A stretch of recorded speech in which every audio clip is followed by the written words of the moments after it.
Hello and welcome to Revenge of the Drive-In. This is the podcast where we watch and review and discuss two movies randomly selected from a list of over 2,000.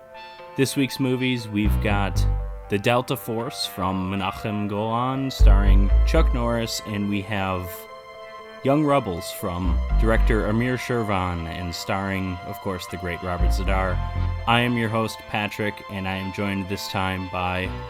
This is Jared. I am I guess I get co-host credit on the Streamed and Screened podcast, and I also talk politics on the on Iowa Politics podcast. I'm an Iowa-based lad.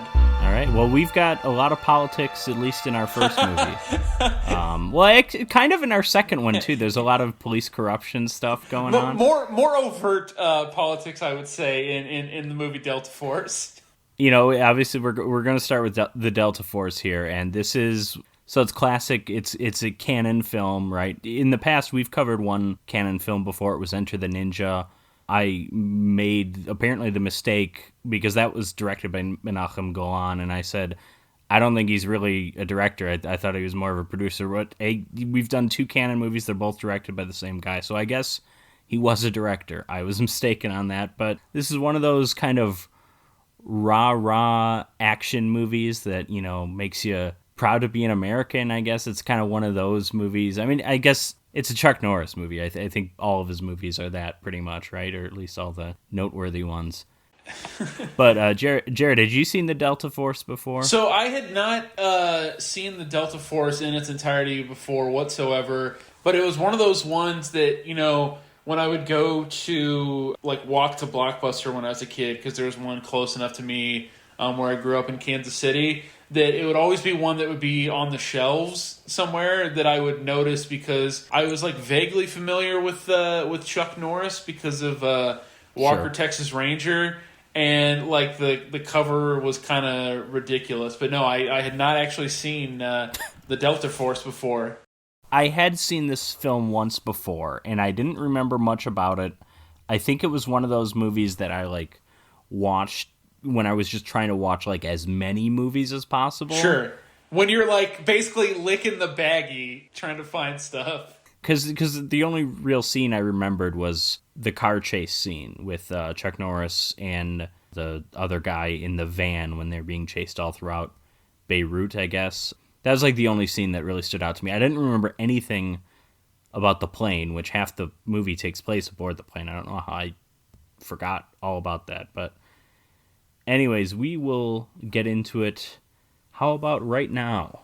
Well, both of these movies start with some very, like, early pulsing, like, synth music right away. Oh, yeah. Oh, goodness. Okay, so I was going to comment on the score of the Delta Force at some point, so we may as well do it right now. But this is a score by Alan Silvestri, who I know from, like, Forrest Gump. I think it was a bold choice to go with inspirational sports movie music for this action-packed thriller film. I think that main theme, which you hear a bunch of times, basically whenever Chuck Norris does anything awesome, which arguably not that frequently. No, like, they needle drop that music so many times. Like, even though it's the theme, I get it. Like, you know, a theme you kind of weave throughout the movie. Too much theme woven throughout Delta Force. Yeah.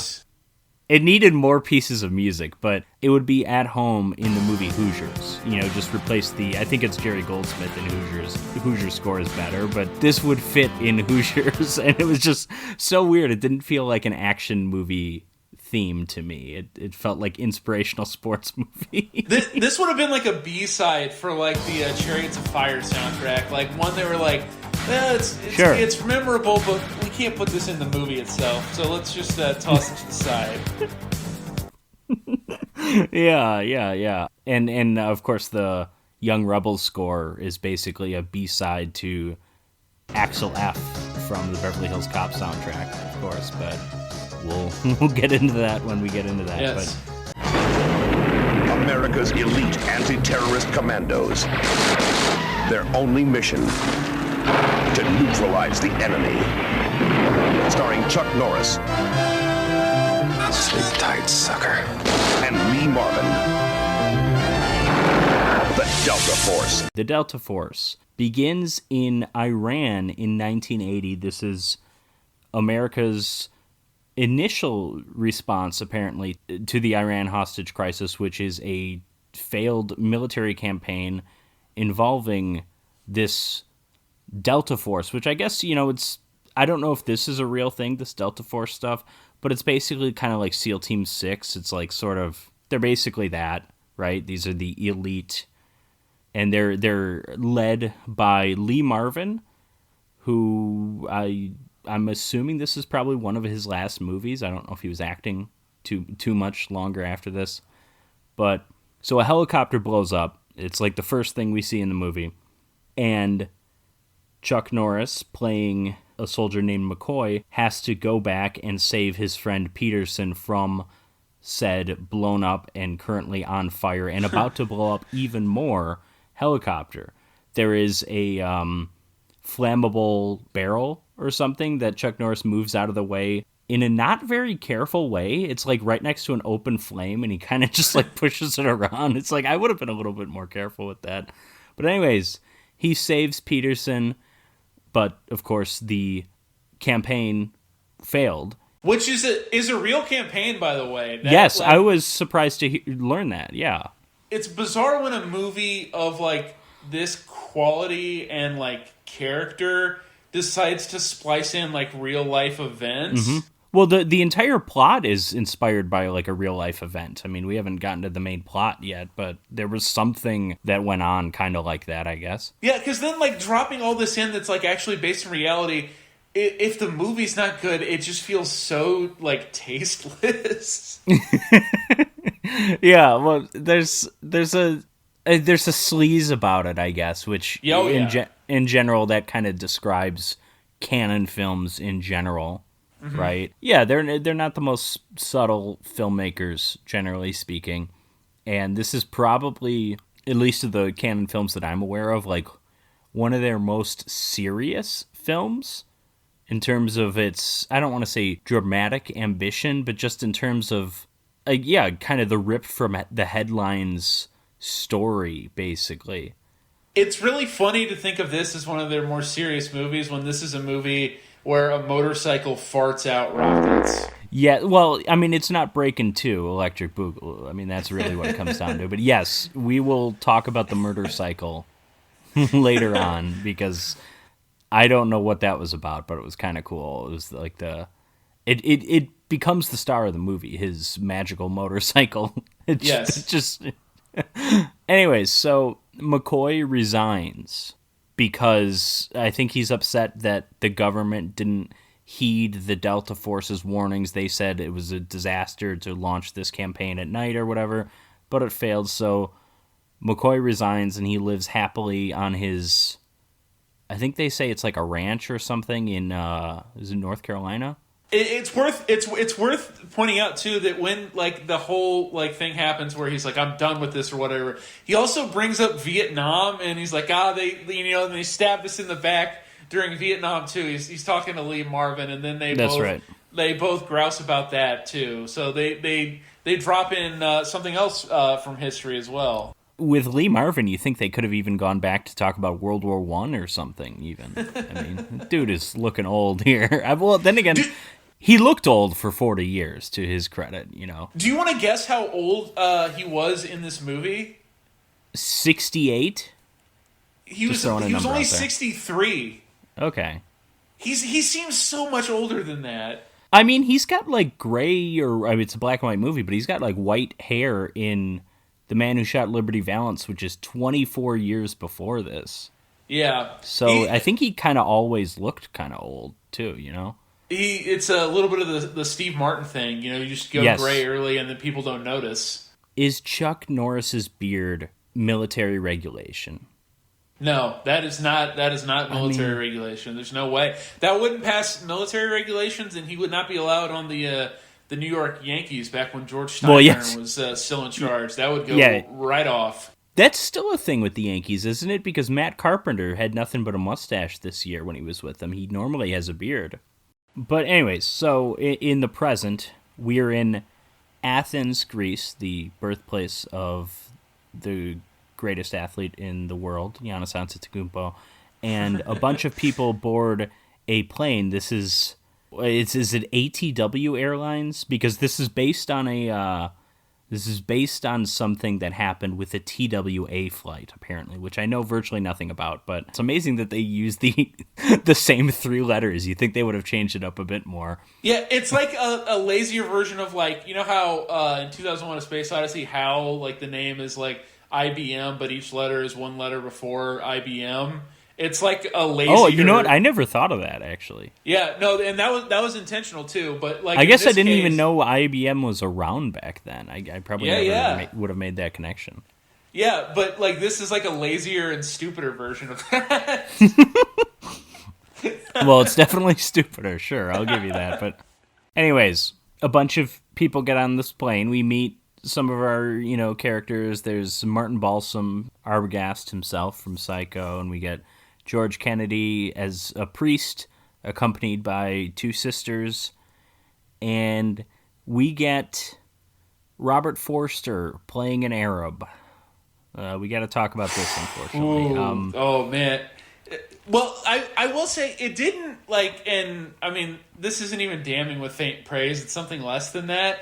It didn't seem like it was brown face that Robert Forster was doing as much as it was just like bronzer, which that might be splitting hairs, but like it does sound like the same thing to me. But yeah, and so not only is that the case, but he also has, I think. Do you think that mustache was real, or was the mustache like a planted mustache of some kind? Oh, see, it didn't look distracting to me, so I'm assuming it was real, but I don't know. Robert Forster, who, like we said, plays the main terrorist, he grew out this incredible, like, jet black mustache that he must have dyed, and is, like, rocking a white suit. Oh, I love the look of him. He just looks like a cool dude. Yeah. I mean, he plays a terrorist, but he looks like a cool dude. He's a cool terrorist. I don't know. Yeah, he's a cool terrorist, and I mean, Robert Forster in, like, a lot of the movies that he shows up in, or in Breaking Bad, always just seems like a cool dude. Yeah, I mean, that's true. Whereas Jackie Brown, or one of my personal favorites, Alligator. Yes. To his credit, talk about the brown face / bronzer, or just, if we don't know exactly what they did, we can just describe it as miscasting. Oh yeah, that is more than fair. Right, but regardless of all of that, I think he's actually kind of good in this movie. I don't want to say he completely transcends the material to where you don't think about it being a white dude, but he at least he's a good villain. I think he's just I think it's a half decent performance, maybe even better than that. I don't know. Yeah, I think he's one of the best things about the movie. I think him and Lee Marvin are definitely the two, even though Lee Marvin seems like he's ancient, are the two best things about the movie, because they're both like genuinely great actors, and so no matter what the material is you throw in front of guys like that, they're gonna elevate it, even when it's a sillier movie like this. Sure. Well, and you single out those two in particular. In general, this is a pretty loaded supporting cast. Yeah. I mentioned George Kennedy. George Kennedy, not the most flattering. I think of George Kennedy as, maybe other than Cuba Gooding Jr., probably one of the most pathetic post-Oscar winning careers, because he's supporting actor for Cool Hand Luke. Great character, great performance. And then he had Airport, I think. Right? I think he's in that. I haven't seen that. So but he knows his way around a plane. Yes, I was thinking that too, yeah. But then, other than like Naked Gun, which is a completely different thing because it's a comedy and he's poking fun. But like, other than that, the types of movies he's in are like The Uninvited, which is a movie about a killer cat inside another cat. I mean, like, he's in a lot of those movies. I don't know if it's quite as embarrassing as, Boat Trip. I've been Boat Trip and Snow Dogs. I mentioned Cuba Gooding Jr. for a reason here. Post Jerry Maguire, with the exception of The People vs. O.J. Simpson, Cuba Gooding Jr.'s career not the best. No. But like, I think he's good here. He has a fairly powerful scene, and then obviously Martin Balsam, who he's in some other canon movies, I'm sure, because I know he's in Death Wish 3, so he might have been like a canon regular at this point in his career. But he's just like a classic character actor. And his wife is Shelley Winters, who they kind of wasted her because she's a great actress and she really not a big part of the movie. Yeah, she's like 10th in the credits list, if not even farther down. And then there's that Jewish woman that I really, really, really thought was Joy Behar from The View, and it turns out it isn't. You know who I'm talking about? Yes, but I don't remember who that was either, but I know who you're talking about in the movie. She like has this there's a very dramatic scene once the plane gets taken over because the guys are both Lebanese terrorists. They take it over, and she's worried that because they're Jewish that they're going to get targeted, so she has to dramatically take this Hebrew inscribed ring of hers off of her finger. Yeah. Kim Delaney is one of the sisters, probably before she was famous. It's definitely before NYPD Blue. Got Bo Svensson as the pilot, that's a name I know. I don't really know why I know it, but I do. We got Robert Vaughn, the general, the Army Chief of Staff back at the Pentagon. Oh, and then apparently, according to Wikipedia, I didn't see him. I was looking for him, but Liam Neeson and Michael T. Williamson are both Delta Force members, uncredited extras. There's a scene apparently near the end of the Delta Force where they're sneaking through, I think what's supposed to be a cotton field, and you can see Liam Neeson for a second there, supposedly. Yeah. Well before Liam Neeson, made his huge turn after Taken to do his own operator movies, he was hanging around the background of this one. Also, we get Joey Bishop as one of the Jewish people aboard the plane.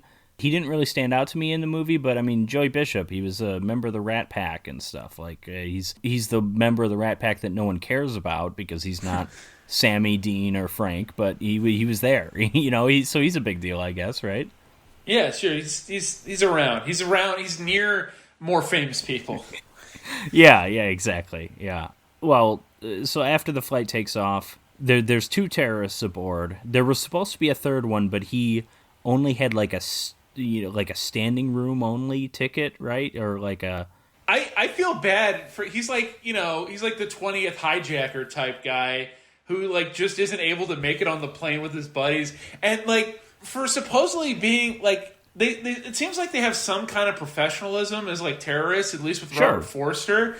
So for being a semi-professional group, he really makes a scene in the airport and almost blows up their entire spot because that's true. Yeah, this third guy isn't able to make it on the plane, and it's just yelling and screaming about it in the airport. That's true. I wasn't thinking of that, but yeah. And also for being, as you said, a semi-professional, I think we can just say professional terrorist organization. Yeah. They couldn't get this dude an actual ticket. They got him one of those tickets that only works if someone forgets to show up.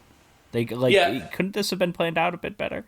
There's that, and then the other thing, if we're going to pick a couple nits, is all they had was a grenade and a couple of guns. They had one hand grenade, a submachine gun, and a pistol, and that seemed to be all they had to take down the plane. That's the thing is there's a lot of moments in this where it's because there's only two of them, and they're armed, but it's couldn't a group of 5 people just swarm them? Yeah, probably. Well, but who am I to? I sound like Mark Wahlberg now, though. Who am I to say that if I were in this situation, I would have handled it differently? That's fair, but then at the same time, again, even though they are professional in terms of the connections they have and things like that, they are shockingly inept at certain points because more than once, and there's just 2 of them, like you said. They're just conferring with each other in such a way that they're not looking at the passengers. Yes, yeah, I did notice that, and that's just a filmmaking thing, right? That's but no, I definitely picked up on that as well. It's a new age of terror that requires a new breed of warrior, the Delta Force. After they take it over, they take this poor flight attendant, this German woman, and they force her to open the cockpit door. There's a tense scene where When they open the cockpit door, it hits Robert Forster's hand, and he drops the pin from his grenade. So he goes in there and tells them, hey, we are going to Beirut. But they do sound off the flight hijacking equivalent of like a grocery store silent alarm. They like hit a switch, and Pentagon is eventually alerted. And this, of course, is where the president, who we don't see the president in this movie, but he calls in the Delta Force. At this point, McCoy, Chuck Norris, not a member of the Delta Force because he's retired, but he does join up with them. So they're at Fort Bragg, and I was so like, again, because I had seen this movie before, but I didn't really remember how it went. And I was like, okay, they're in North Carolina. This plane is going from Greece to Lebanon. Like, are they expecting to get there in time? Because, especially because they're waiting for McCoy to show up too. Like a terrorist hostage situation, and they're waiting around for like one guy to maybe show up, and he literally drives up. Yeah, and he drives up like right incredibly to where the plane unprofessional. is, just in his like. It looks like a Bronco. I don't know if it was a Bronco, but he just drives up in his SUV, like right next to the plane, and kind of just stiffly gets out and is like, "All right, let's go." And he gets promoted, by the way. Yes, that's not important. Major. Yeah. Oh, he was a captain before. Yep, Captain McCoy. Also, worth noting, one of the Delta Force members is Steve James, who is more someone I know just by name. I mean, I knew who he was when I saw this movie, obviously, but like, he's just in a ton of action movies from the 80s. He's usually not the lead, but he was just like in a lot of those movies. I know him from like The Exterminator because he's Robert Ginty's buddy who gets beaten up and gets that whole story going in one of the greatest Death Wish knockoffs ever made. So the Delta Force is on their way to Beirut. So you mentioned the ring earlier that Joy Behar took off that had a Hebrew inscription on it. Yes. The terrorists find that, and then they're like, oh my God, there's Israelis on the plane, and they need to gather up all the... They keep saying the word Israelis, but really they mean Jews, and they're going through the middleman here being the German flight attendant, and they're forcing her to gather up all of the passports so that they can find out who is Jewish. Collect all passports. Why? And obviously there's no Israeli passports, but they read all these names, and they're, okay, it's this guy's Jewish, this guy's Jewish. They only single out the men for some reason. Yeah, there was another thing like that in the movie that I hadn't seen in another, like, plane hijacking movie before, where, like, they make the passengers on the plane separate so that the women are on the aisle and the men are by the windows. Oh, I kind of liked that detail because that Yeah. makes sense to me if you're more concerned about a man jumping you than a woman. But then they kind of ignore that at a certain point because there's three U.S. Navy divers and they're all in the same row and Yep. they never have them move. No, they just let them hang out where they are. Well, they do have them move. They eventually Yeah. pull them up with the Jews and start beating them up and stuff like that. But yeah, so the Jews that they get, it's Joey Bishop, Martin Balsam, who the flight attendant Notice has like a number branded on his wrist, which is like a Holocaust thing, I guess. Mm-hmm. I think that's like 4 Jews, and then Father William O'Malley, George Kennedy, joins them out of solidarity. That's a neat scene. I liked that. I kind of liked everything that they're doing on the plane with the rounding up the Jews, you know, not to sound like Kanye West, like this is something that I like in real life, but there's that scene where they're telling the flight attendant to do that, and she's like, I can't do that, don't you understand? I'm German. Like, do you know how awful this is? And do you terrorists, do you want to be associated with Nazis? And it's like, ooh, this is working for me in ways that other parts of the movie don't work for me, I guess. Yeah, it's weird because, like, I did mostly like the stuff on the plane, even though, like, the tension doesn't really seem to, like, continually escalate. It just is sort of in the same kind of holding pattern. Like, there's no great dramatic act that happens while they're on the plane still. It's kind of just, like, this processing of stuff for a while. But I still was definitely into the stuff that was happening on the plane. One of the guys they get isn't even Jewish. He's a Russian Orthodox. He's a Russian guy who's living in Chicago, who the Chicago priest and nuns on the flight thought was Polish, I guess. I don't want to say nothing else happens on the plane, but those are really the big things. The plane eventually lands in Beirut. I suppose we haven't said the name of the terrorist. Robert Forster plays Abdul Rafai, who's commanding officer in the New World Revolution is the name. To me, that didn't sound like the terrorist group so much as like this is a metaphorical, like we are the new like that's what it sounded like. We are the new revolution. So I don't know if that's their official their official name, but I suppose they just kept saying New World Revolution, but then I'm like, this just sounds like this is just making me think of Prince because it's Prince in the Revolution and or the New Power Generation. Or the New Power Generation. It just seemed like somebody, when they were coming up with the names for the movie, they were just like looking at a couple different Prince albums and they're like, there's something it's here. Better it's better than naming your terrorist group after Adamant or something, right? I mean, you can come up with less intimidating names. The Cure would have been a good insurrectionist terrorist kind of group name, The Cure. Yeah, they're like the antidote to the current sickness that's plaguing the world. Yeah, to American imperialism or whatever. Yeah. But so the commanding officer says, "Okay, listen, the world's eyes are on us. You need to get in their good graces and release the women and children and just take the men."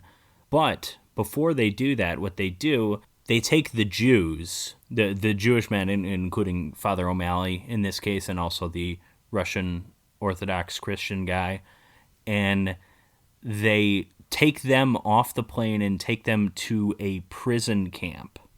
In Beirut, there is an undercover, he's like an Orthodox monk or priest or something, who is a spy for Mossad, I suppose, because he communicates with Israel that those people are here. Or no, I'm trying to think. No, because it's later on it's a surprise that there are prisoners in Beirut. So he tells them where the plane is going, because the plane is taking off from Beirut and it's headed to Algiers. Father Nicholas, he later on when the Delta Force guys show up and he's kind of giving them the lay of the land, he's very brazen and not very covert about talking to them and like hanging out with them and everything. It doesn't seem like he's the smoothest of operators. Well, that's why he gets killed later on, yes, right? Yes.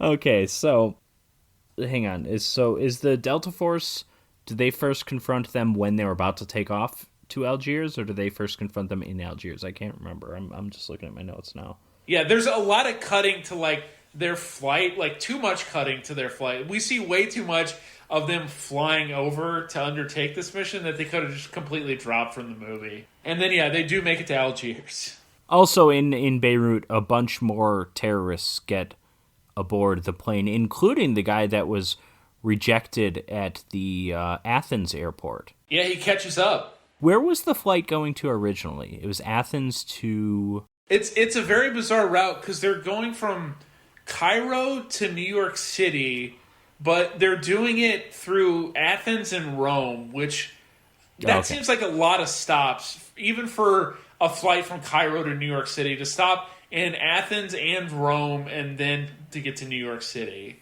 Yeah, and Athens to Rome's got to be, what, like a 10-minute flight probably, right? Yeah, it's like a that was another Milwaukee to Minneapolis or something. Yeah, exactly. That was another thing that was weird about them hijacking that particular plane. It's like, this plane's not even going that far.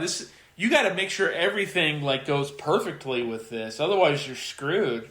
You're descending once the second you've ascended. So yeah, that's true. I wasn't thinking about that, but I was confused even as to where the plane was going. But so in Algiers, the Delta Force is ready to strike. They are in a bunch of different groups, including some in disguise. So all the women are let off, and Alexander, Lee Marvin finds the German flight attendant and talks to her, and this is when he first finds out about the prisoners in Beirut. Yep. But at this point, all the Delta Force has taken off their radio sets and they're ready to attack. But it doesn't go so well. They don't really end up attacking because they just kind of get shot at, and then the one U.S. Navy diver who wasn't taken to Beirut is then killed and thrown off the side of the plane as it's taking off yet again. When the hijackers kill him, one of them flashes a peace symbol, which actually had me laughing hysterically on my couch because it's like such a specific, bizarre writing choice or acting choice. I don't know whose choice it was, but it was just so crazy to have that juxtaposition. Was that like a dark comedy thing, on the terrorist part, to be like, There's just a couple of jokesters, Patrick. Well, when one of your terrorists is in brownface, I guess, they got to have a sense of humor. I say one of, it's possible more than one. It's just Robert Forster, I definitely know. Yeah, this could be a Scarface situation where, like, none of the people playing the characters are actually, like, Hispanic in the case of Scarface. But that really bothers me about Scarface. It's weird that, like, so many people think that's, like, a classic movie. And it's like, yeah, but, like, look at that. It's like, I'm not saying it's as bad as John Wayne playing Genghis Khan, but it's in the same ballpark, isn't it? I don't know. Yeah, like the guy playing Hector the Toad, his name is Al Israel. Well, and this is, of course, where it's worth pointing out, Menahem Golan is Israeli. Yes. I mean, he didn't write the movie. Well, no, he did. He co-wrote the movie. Never mind. Yep. I was going to say, I think this kind of paints his view a bit here of these terrorists and stuff. And because very critically, the crazier of the two initial terrorists is the one that expresses the motivation that part of the reason they're doing, or part of the reason for them being upset is because of the Israeli occupation of Palestine.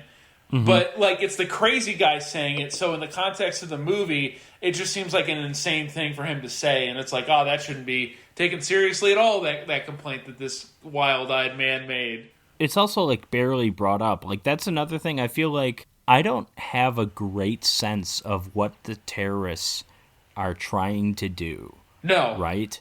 And you can do this a few ways. You can do, like, a Die Hard, where Die Hard initially, he's saying that he wants the release of all these different prisoners, and then there's the twist is in actuality he's really just trying to steal money. He has no political affiliations. They could have done something like that, and I think that would have been a welcome twist in this movie. But when they're beating up on the Navy diver, I think they call him like imperialist pig or something, but that's like the only time they complain about American imperialism, the entire thing. And it's like, yeah, I feel like, I don't know. I mean, it is just a movie, but like, I would have liked to understand what these guys are trying to accomplish a bit more. Yeah. It really just kind of seems like they're trying to hijack a plane and take it to Beirut. And I mean, we really established that the kidnapping and imprisoning all of the Jews, that is an afterthought. That is not part of the plan going in. They only talk about that once they find that ring. So I don't really know what their overall goal was. Their anti-Semitism just got in the way of a good plan. Yeah. That's what happened. That's what I mean really when I'm talking about kind of the Israeli perspective, I think kind of painting these, kind of informing these terrorist characters, I'd say more than in other aspects, but then again, that was also like my favorite part of the movie, so I don't know what I'm complaining about here. Mm-hmm. So this Delta Force mission has failed once again, because the plane from Algiers takes off, which I want to say, they keep using the same pilots, the same ATW pilots. Is that how you would do it if you were hijacking a plane and taking it to multiple stops? Wouldn't at some point you just have like your own pilots? Or wouldn't the hijackers also be able to fly? I don't know. It's just, well, because what do I know about this stuff? Because Robert Forster seems to have some understanding of like pilot procedure anyway, because he notices when things are amiss. Yeah, it does seem like after a while you could maybe just dump the pilots. Yeah, I was like surprised that they're still there, like because you don't see them for a while, and it's like at the end of the movie when they're getting everyone out of there, they get on aboard the plane and they're like, we're taking off now, and it's like it's still Bo Svensson and all those guys there, and it's like, oh, it's about time, and I'm like, what? They're still here? I thought they were in Beirut or something. I don't know. Well, I guess that is Beirut later, but we'll get to it. So the Delta Force later on, we talked a little bit about the Iran hostage crisis at the outset, of course. I didn't realize there was like a failed military operation before that. I've, of course, seen the movie Argo. So, I know about what actually worked to get those people out of there. It almost seems like these filmmakers knew because Chuck Norris and his friend Peterson arrive in Beirut pretending to be Canadian, and that's how they get in there to in this case, not really do anything, because this is kind of an 0 for 3 at this point. They witness the death of the Greek Orthodox priest, and then they get in that car chase scene where we get the 15th iteration of the Delta Force theme by Alan Silvestri. It's a pretty fun scene, any kind of, chase through, for lack of a better term, I'll say old-fashioned streets, like an old city like Beirut. We got some car explosions, we got shooting, we got car crashes. Like, I enjoyed that scene. See, I don't know. For some reason, once the movie got done with the plane, like really the movie's bifurcated almost like perfectly in half, because like the first, it's like a 2 hour and 10-minute movie. The first hour and 5 minutes is basically almost all the plane stuff, and then it switches to Beirut and the rescue mission and all that. And that chase, like the thing that bugged me, I guess, was there was no real variance to it. Like, it's just a Delta Force like underling guy kind of weaving through these alleyways in this van as Chuck Norris just hangs out of the car and shoots. And like he's not even getting off any good like bants or anything like that. He's just like well, that's the thing. Chuck Norris can't deliver one-liners. Okay, I learned this from watching Invasion USA. All right, of the great '80s action stars and their one-liners, Arnold, the king. A league of his own, Commando especially, I think. Stallone, I think, had a few good ones in, like, Cobra, maybe. I'm not really sure, but, there are certain actors you shouldn't even try with that because they just don't have that charisma. And I think Chuck Norris is a perfect example of that. I'll say Charles Bronson as well. Oh, to God, me, yes. it's almost funnier. It's funnier to me that he just doesn't have one-liners because he's just so... He's so old, and he's just going around killing these people. That having been said, of course, Charles Bronson does have one of the greatest one-liners in film history in Death Wish 2, when he says, "You believe in Jesus, Senator? Well, you're going to meet him."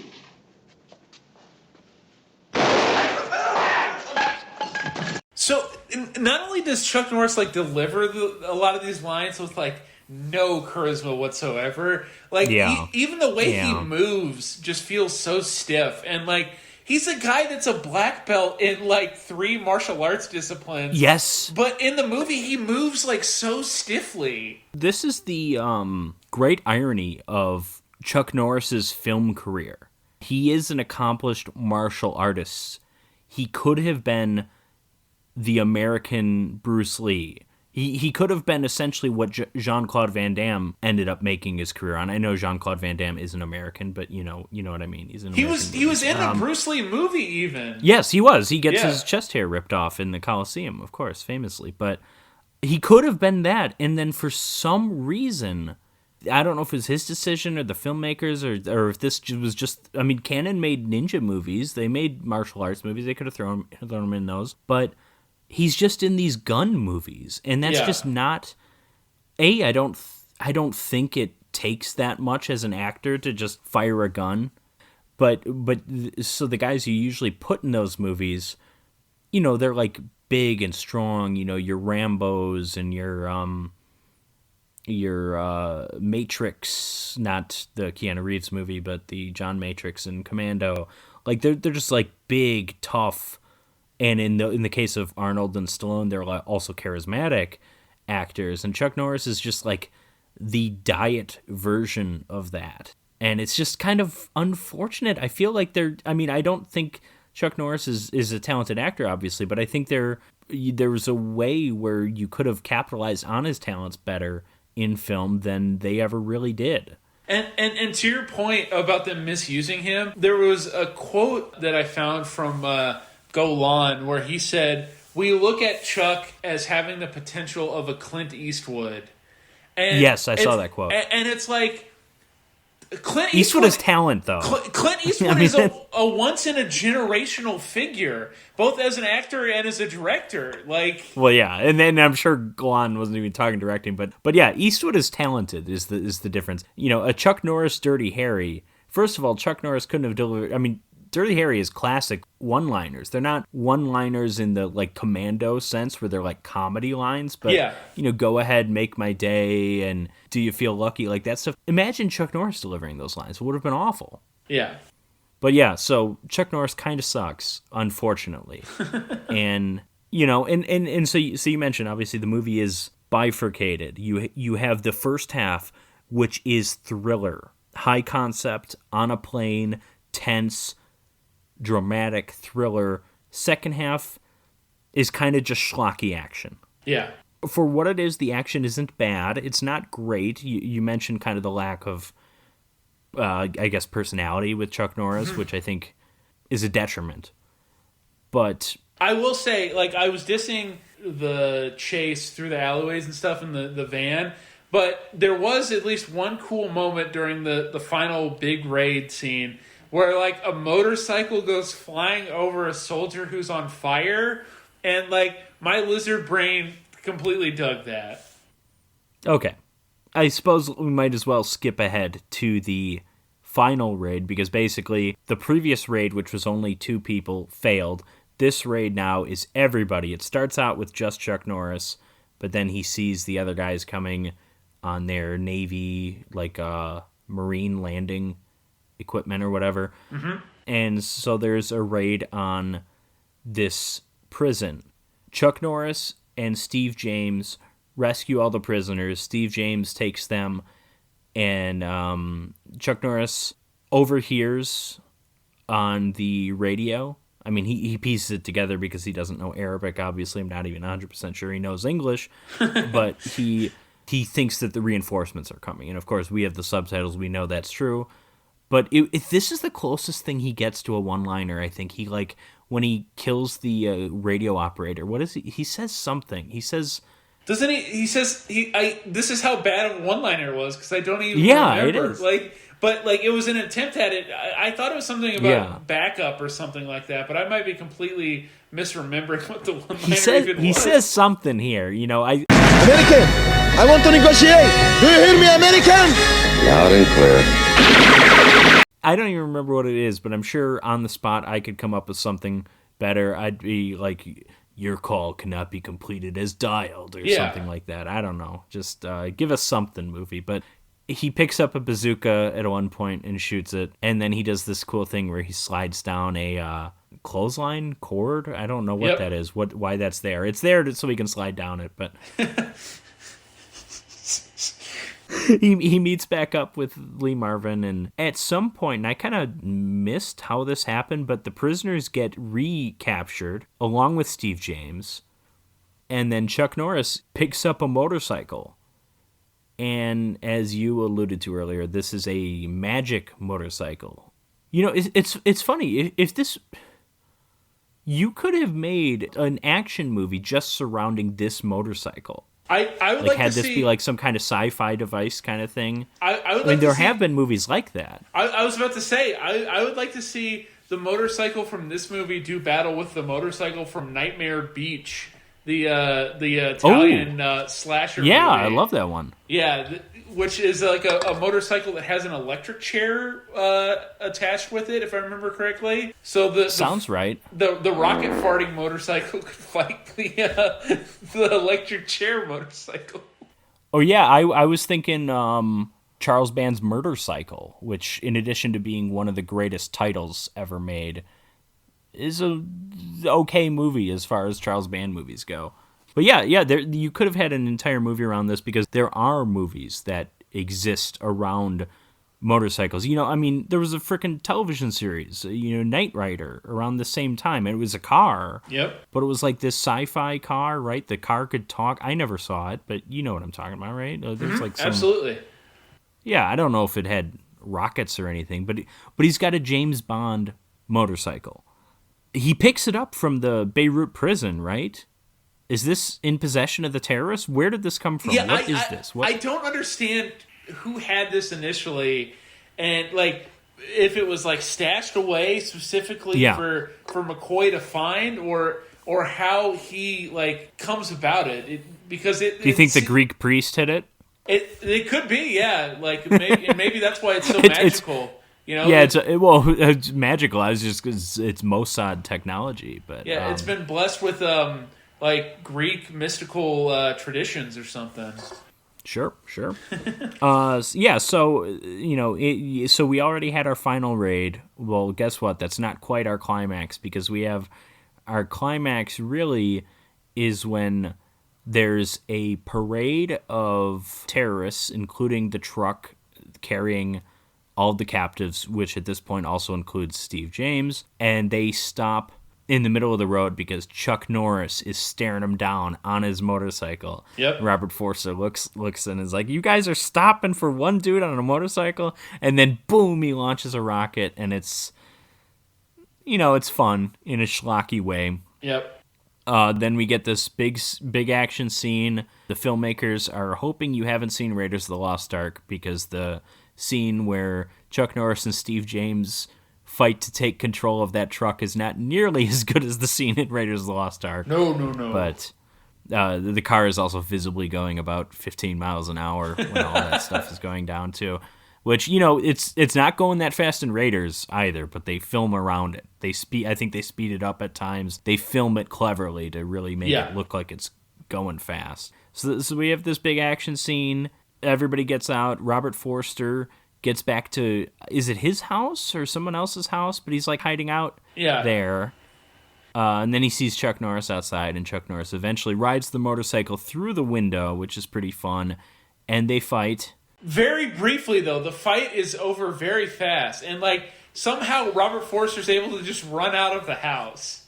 Yeah, and then they fight a little bit more at the car because Robert Forster's trying to get into his car. Chuck Norris like breaks his arm on the driver's side door. Yep. And then he gets back to his motorcycle and he blows him up again, which it was established that this motorcycle has 4 places that it shoots rockets from. I don't think he ever reloads, and I don't think those things would have reserve rockets, and I think this is at least the 6th or 7th rocket he's fired, but what do I know? It's a bit like, because even in some of the much better and like supposedly more realistic action movies, there are plenty of things like that supposedly more realistic, where like people aren't reloading whatsoever. So yeah, I'll give him a pass on that. But like the thing I was struck by is like Robert Forster's character really seems like someone they should have tried to bring in instead of kill. Because he's a terrorist. Yes, I was thinking that. Because like he's a terrorist that has enough clout to like get an audience with the Ayatollah of Iran, and instead they just waste him in a car. Listen, Chuck Norris, he just wants blood. He's just going to 100% they should not be trying to kill this guy. If they can capture him, which Chuck Norris can, because he's broken his arm and he's not going to get away, he should capture him. He shouldn't kill the dude. Yeah. But this is where the canon kicks in. This is not intelligent, Argo's based on a true story, but it's so maybe not even compared to Argo, but compared to like other fictional spy movies. This isn't Tinker Tailor Soldier Spy here. This isn't John le Carré. This is Menahem Golan. Anyways, so while Chuck Norris is going on his murder rampage, the other Delta Force members and the prisoners are trying to get back onto the plane where, apparently, again, as I mentioned, the pilots apparently are still there. So they kill a bunch of people, they get back aboard, and they're getting ready to take off, but they need a clear runway, and the terrorists are sending more trucks out there to block the runway and to shoot the plane. And this is where Chuck Norris emerges once again on the magical motorcycle. This time, I don't think he utilizes the explosion, the rocket aspect of it. Maybe this time he truly was out of ammo, but he shoots some people. He gets back. They do an overly dramatic thing of him getting from the motorcycle onto the plane, obviously while they're both moving, because Steve James is holding onto a rope. He has the rope like in his hand while he's just sitting on the motorcycle, and he kind of loses it, and then he falls behind, and as he speeds up, then he has to stand on the motorcycle. It's like, no, you didn't. You could have just grabbed the rope from a seated position and got pulled up. I think that would have been a lot easier and made a lot more sense. But. Yep. So the plane, at any rate, takes off. They arrive in Israel. They're greeted with a hero's welcome with all the wives of, the captives. Everybody's cheering. There's a band playing. But the Delta Force isn't about that celebration. They just immediately get back onto their plane and just go off to invade Panama or something like that. They're just done with this stuff. And it's old hat for them. Yeah, and it should be mentioned that once it's all hunky dory and they're back on the airplane, the passengers are drinking Budweiser and singing "America the Beautiful." That's right. I forgot to mention that. Oh, and of course, Chuck Norris's friend, the guy he saves from the helicopter, dies on this plane. He got shot in. I don't remember if it was the raid or when they took down the trucks, but he got shot and he officially dies on the planes. Yes. I'm sorry to interrupt. But. Yeah. And so he dies, but then, they're singing America the Beautiful and they're drinking buds. And, it just seemed like something that would have been rejected as too, cliche for a beer commercial ad. You know what I mean?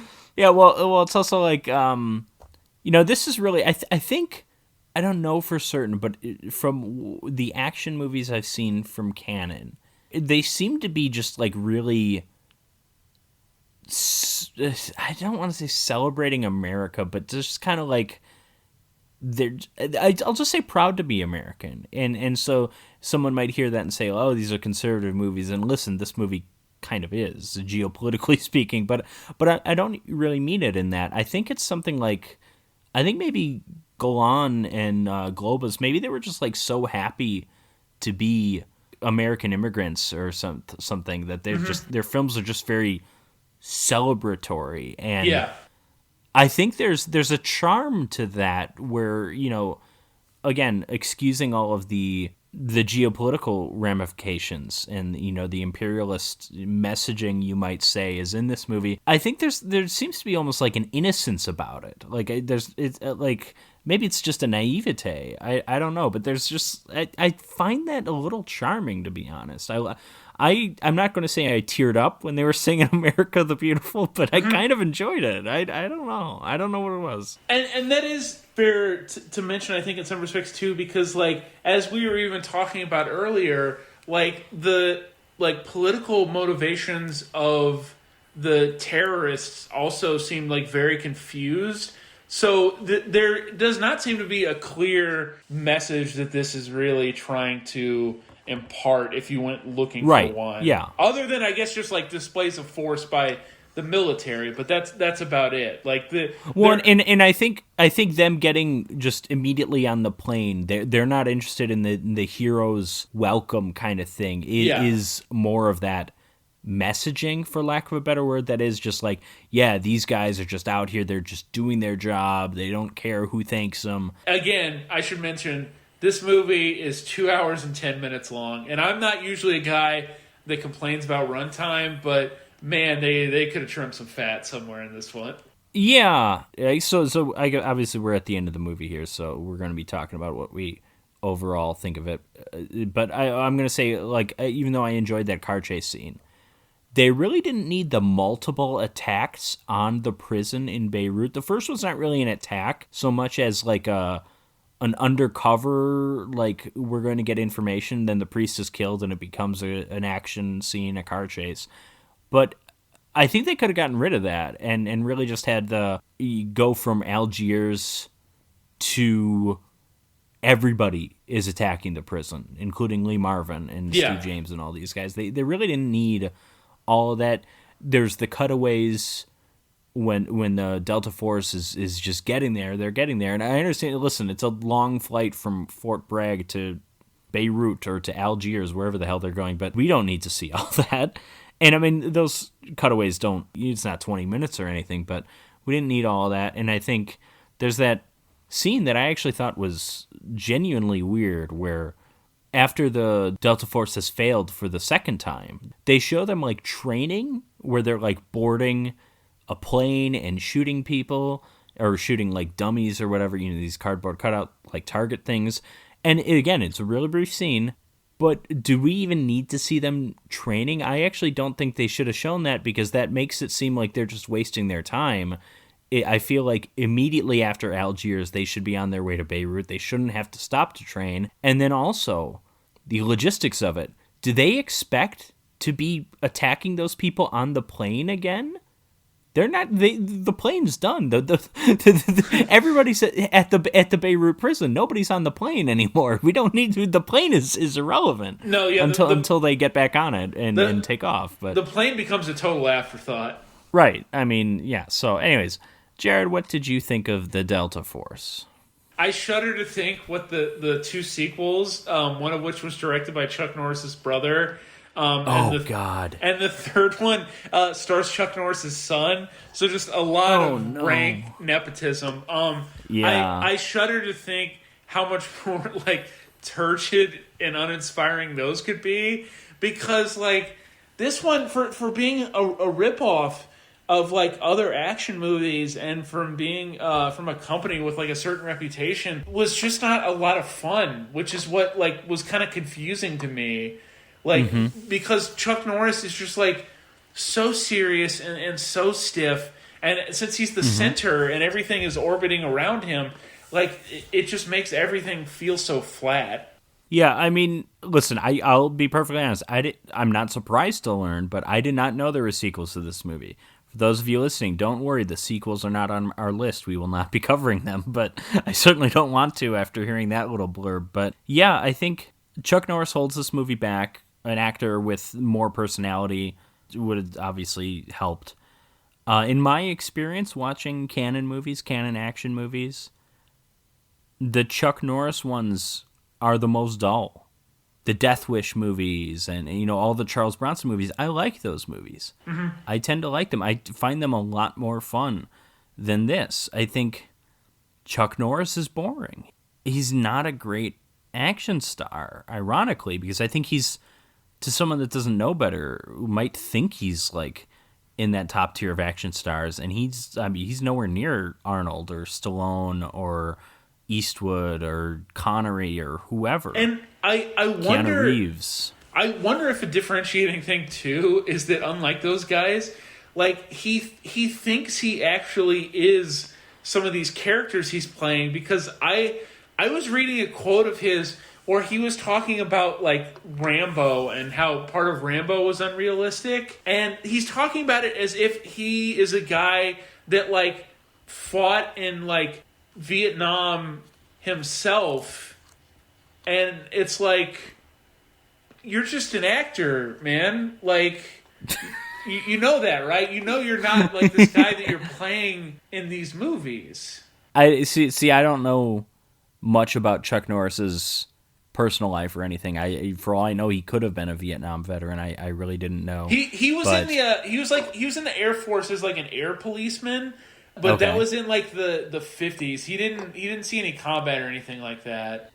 Chuck Norris, lack of personality. I think even Steve James, I think had he been the lead, I would have enjoyed that more. But the movie is too long, I think, and it has those two distinct halves. And I'm going to say I enjoyed the first half a good deal. Same. I liked the stuff on the plane. I'm not saying it's because it's because Chuck Norris was barely involved in the first half, but that it is worth noting. And then the second half, I really didn't. I enjoyed the action in bursts, but it was like it was on a different level. Like the first half has you thinking like this could be a genuinely like good action thriller, like a poor man's Die Hard, and then the second half is just kind of schlocky action and rocket launchers launched from motorcycles. Like it's fun on like the dumbest level possible. But the first movie had you thinking this movie could have more to it than just that. So I would say that the title and kind of the movie's reputation, just being a Chuck Norris military action movie, I would say I was expecting the entire movie basically to be the second half. And I was very pleasantly surprised that the first half was nothing like that, but then the second half was kind of like, oh, this is what I thought the movie was going to be. So overall, I'm going to say like it's okay. I didn't. It's all right. There's plenty of things wrong with it. Overall, I did somewhat enjoy it. I thought it's a passable action movie. It's not up there with the classics, but you could do far worse. Is kind of how I'm coming away. I think that's fair enough. Yeah, so the other part of this double feature, I guess, is a movie called Young Rebels, which is directed by a gentleman named Amir Shervan, who was Iranian, and he would have been more appropriate playing the Robert Forster part than Robert Forster. Just much more so. much more so, yeah. He was an Iranian gentleman who relocated to Hollywood in 1980 after the revolution in 79, and he basically spent like 7 years building up a film company, and then he ripped off like 5 movies in as many years from 1987 to 1991 when he made his last movie, which is called Samurai Cop. And Samurai Cop is, of course, a legendary film if you're into good, bad movies. I think it's like, it's interesting because like the B-movie canon, I think, has like changed a lot over the past few years. I feel like with the internet, just the way people communicate, the way people talk about movies is so different now. But like for years, it was like Plan 9 is like the great Manos, the Hands of Fate. Manos, the Hands of Fate, like anything that might have been on Mystery Science Theater, or and then like The Wasp Woman to me is a classic, terrible B movie. But now it's then I think The Room was kind of its own wave. Yep. And if you ask me, The Room is dead. We've gotten so. We had a film about the making of, and it's like, I'm just done with The Room 100%. Samurai Cop and some other movies are, to me, have kind of like emerged as the go-to B movies. I still love Plan 9. Yep. And if I'm going to sit down and watch The Room, I'll still enjoy it, but I just like... there's such a vast library out there. Raw Force, all these... weird Slumber Party Massacre 2, like I just Sleepaway Camp is one of the best, and Samurai Cop is right up there.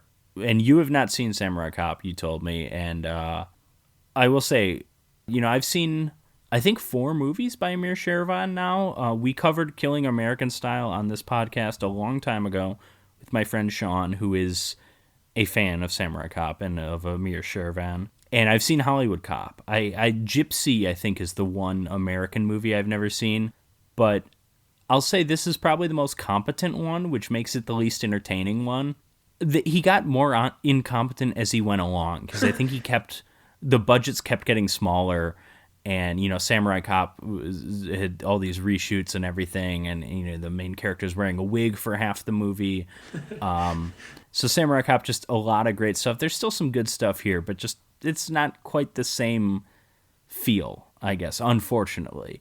But you said he ripped off 5 movies, and I thought for a second I was going to correct you and say, no, he ripped off 1 movie. He ripped off Lethal Weapon. But, he ripped off as in he made 5 movies. But I see what you mean. That was in my notes, though, is that all of these movies, again, I've only seen this one, but I read up on the other ones, and, like, all of his all essentially the same thing. Yeah, all of his American output basically just borrows from or rips off Lethal Weapon, But like if someone made Lethal Weapon and didn't know how to edit or write dialogue, right, and they also or didn't have, do ADR, yeah, and they didn't have a budget, and they also used the same locations in multiple movies and within the same movies. Actors. Yeah. The same actors a lot of times. Like I think the lead is different in every movie, but Robert Zadar is in at least 3 of the Amir Shervan movies I've seen. I don't remember if he's in Hollywood Cop. Joselito Escobar, I think is his name.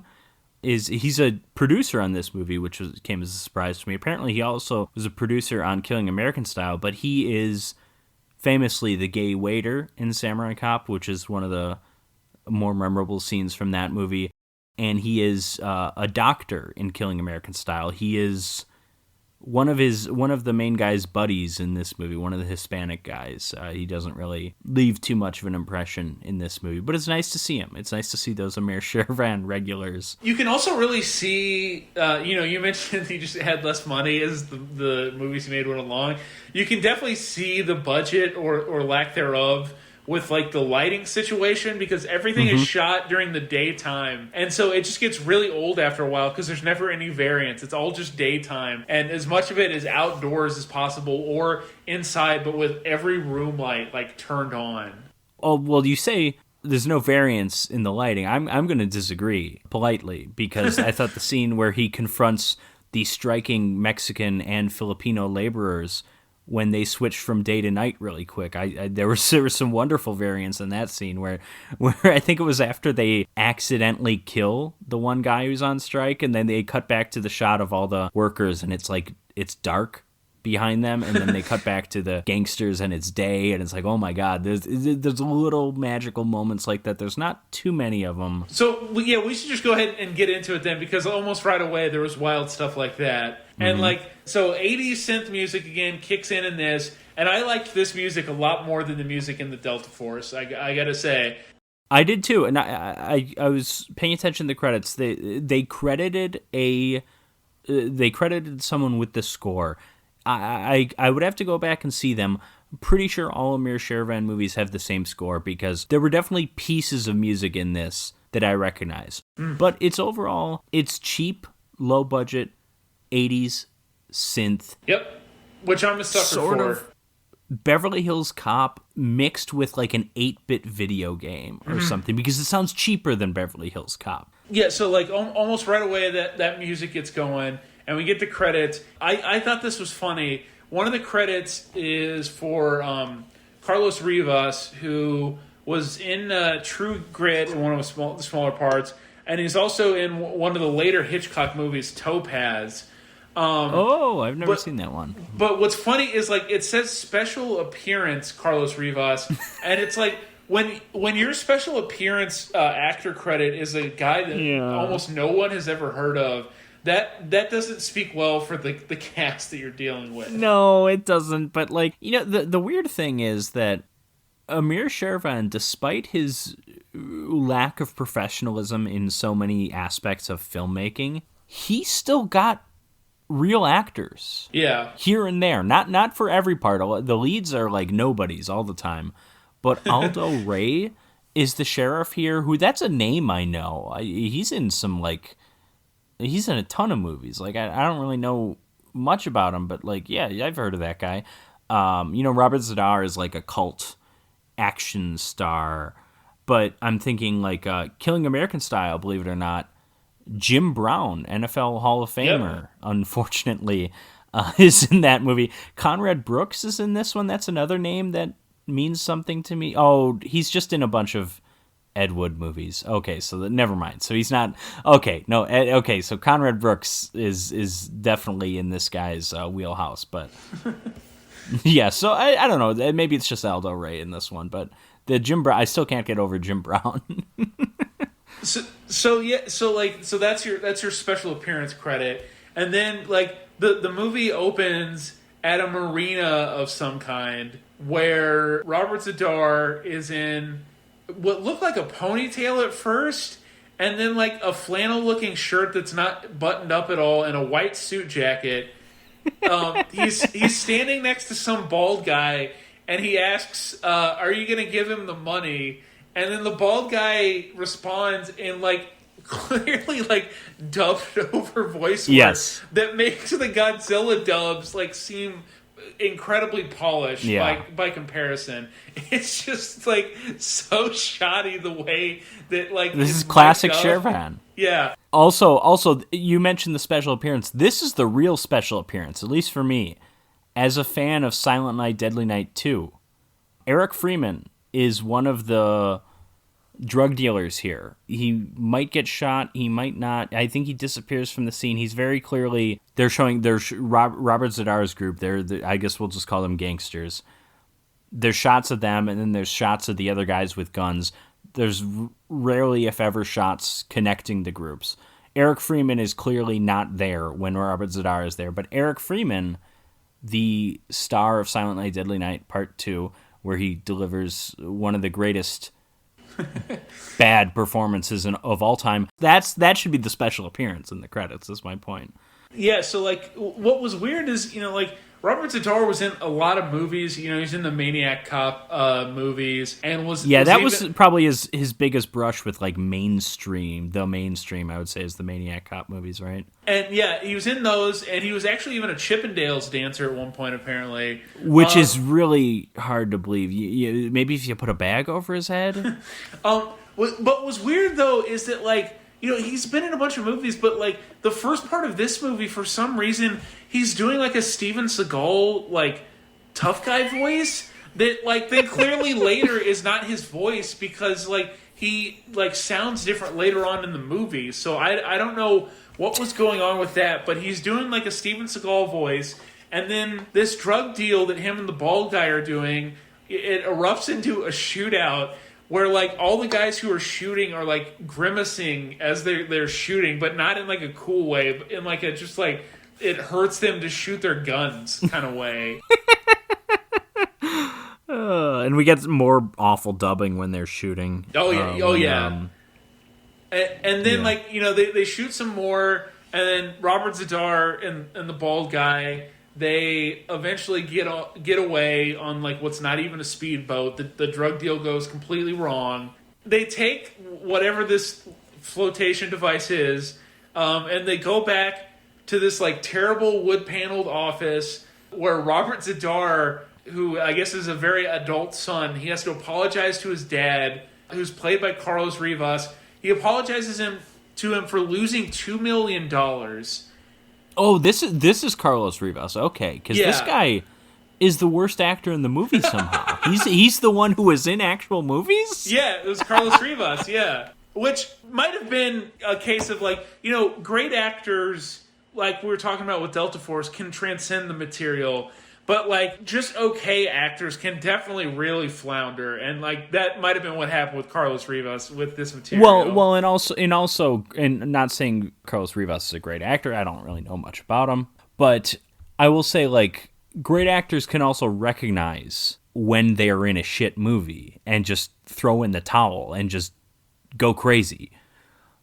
I'm not saying that's what he's doing here, but I mean, it could be. Yeah. But yeah, so Rivas is definitely not one of those kind of guys. And so he finds out that his idiot son, who's like 35, has just lost all this money. But instead of immediately doing something about that, he drives to a farm and is told by some supplicant that the Mexican and Filipino workers are going on strike and demanding minimum wage. Out of nowhere. They don't say like what their connection is to Rivas. They pause the plot to go do this. Yeah, and so like the dad then walks up to the strikers, and he says, "All of you Mexicans are fired. I'm keeping the Filipinos." and then there's a fight where someone, and I even rewound it. I was watching this on Tubi. By the way, Tubi, this is not a plug for Tubi, but they have such an incredible collection that I'm always blown away by. Especially Tubi is, at least in my eyes, is best for these kinds of movies. These like really weird B movies that maybe you otherwise would have never heard of, but might be worth watching. Like I don't know for a fact, but Silent Night, Deadly Night Part 2 might be on Tubi. That's the type of movie that's usually on there. So great resource for those kinds of movies. So yeah, with this like meetup with the striking workers, there's a fight where someone, and again, I rewound it. There's a fight where someone is punched and pistol whipped, and that somehow kills them.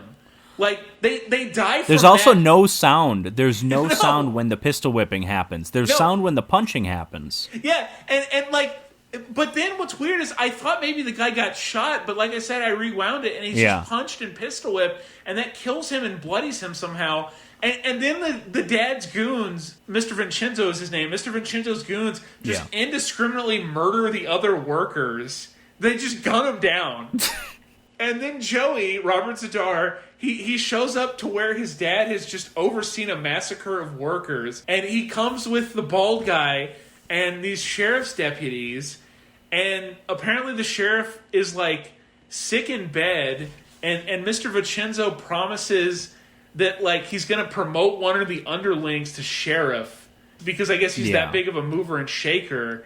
And then he tells the deputy. Yes. So this deputy is like on his pay. He's on the corrupt tape. cop on the payroll. Yeah. And so then Mr. Vincenzo, Carlos Rivas, he tells the deputies that have shown up with his idiot son that the Mexicans and the Filipinos just killed each other because they don't like each other. Yeah. And then the deputies... They've been fighting for years or something. Yeah, and tale as old as time. And then with no emotion... It's like Romeo and Juliet. And then with no emotion, the deputy just says, we'll see what we can do. All right.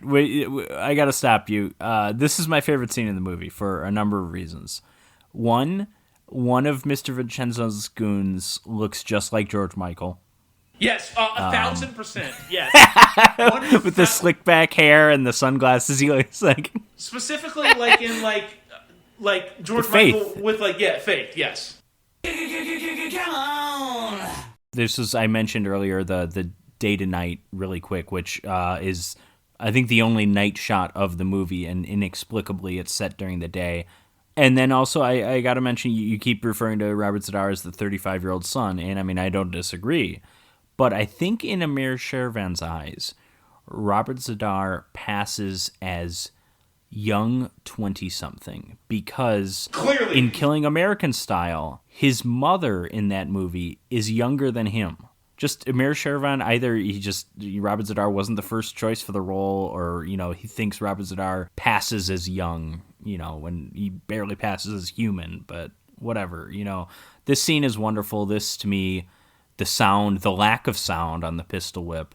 You're right, he could have shot him because there wasn't a sound for a gunshot or for a pistol whip. He could have easily shot him, and that's how he died. But yeah, I loved the scene. And so that unfolds. We have this massacre of probably a dozen workers, and then we immediately cut to just an ass shaking at a strip club. And and this routine goes on for a long time. It goes on for 2 minutes before the stripper walks off stage, and two dudes high five each other as if they've never seen a strip routine of any kind before.